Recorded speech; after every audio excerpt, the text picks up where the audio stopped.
Assalamualaikum warahmatullahi wabarakatuh. Perkenalkan, nama saya Syifa Munawarah dengan NIM 220215112 dari semester 4 kelas A. Berasal dari Prodi Manajemen Fakultas Ekonomi dan Bisnis. Saya di sini akan menjelaskan tentang teori jendela Johari dengan mengenai diri saya sendiri dan sosok jendela Johari. Dan saya ingin membahas tentang 1. Pengertian diri sendiri. 2. Teori jendela Johari terdiri dari 4. 3. Mendeskripsikan saya sendiri. 4. Faktor-faktor yang mempengaruhi konsep diri.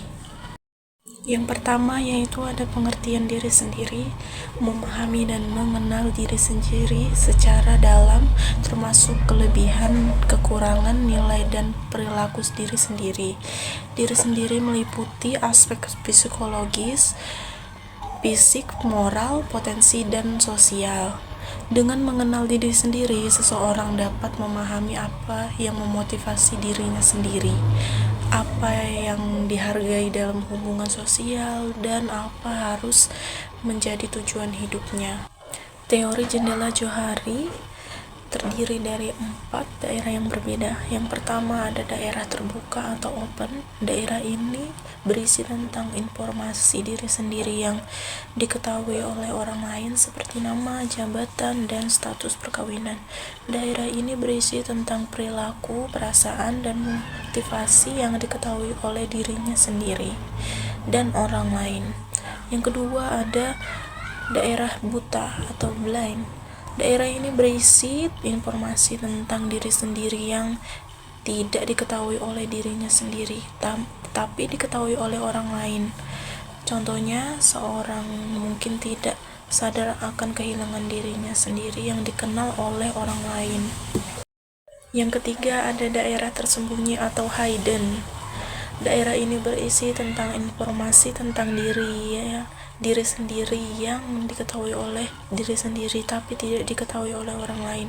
Contohnya, seseorang mungkin memiliki kelebihan sendiri yang tidak dikenal oleh orang lain. Yang keempat ada daerah tidak diketahui atau unknown.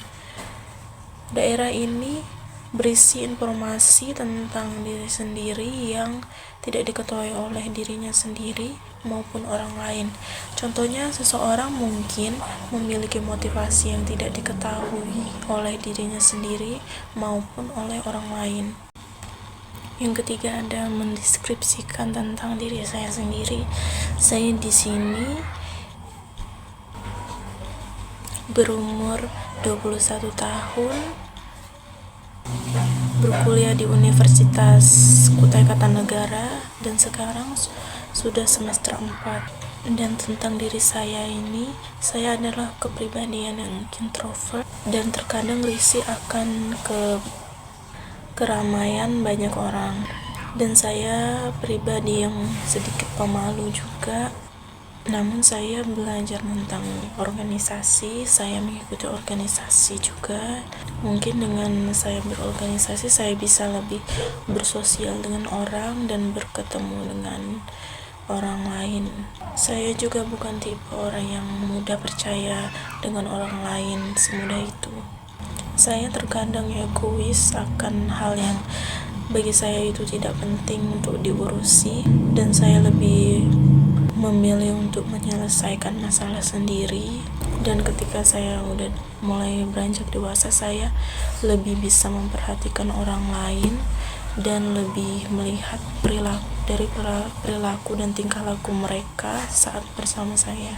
Dan saya juga cenderung lebih suka mengerjakan tugas sendirian dibanding kelompok, karena bagi saya lebih percaya dengan diri saya sendiri daripada orang lain yang harus membantu tugas saya yang itu hanya akan membuat jadi beban dan merepotkan diri saya.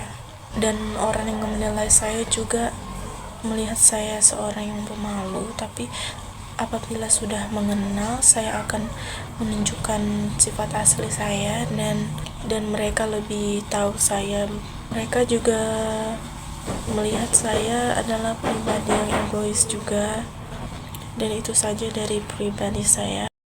Faktor-faktor yang mempengaruhi konsep diri meliputi interaksi sosial, pengalaman hidup, budaya, media sosial, dan dukungan sosial.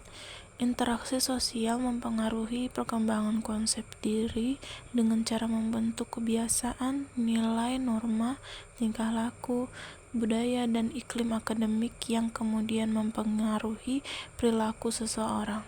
Pengalaman hidup termasuk pengalaman pribadi dan belajar juga mempengaruhi konsep diri dengan cara membentuk persepsi dan penilaian diri sendiri.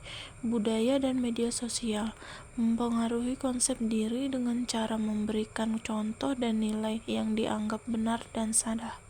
Dukungan sosial seperti dari orang tua, teman, pasangan, sahabat, semua itu adalah cara untuk meningkatkan rasa harga diri dan kepuasan hidup. Terakhir, kesimpulan.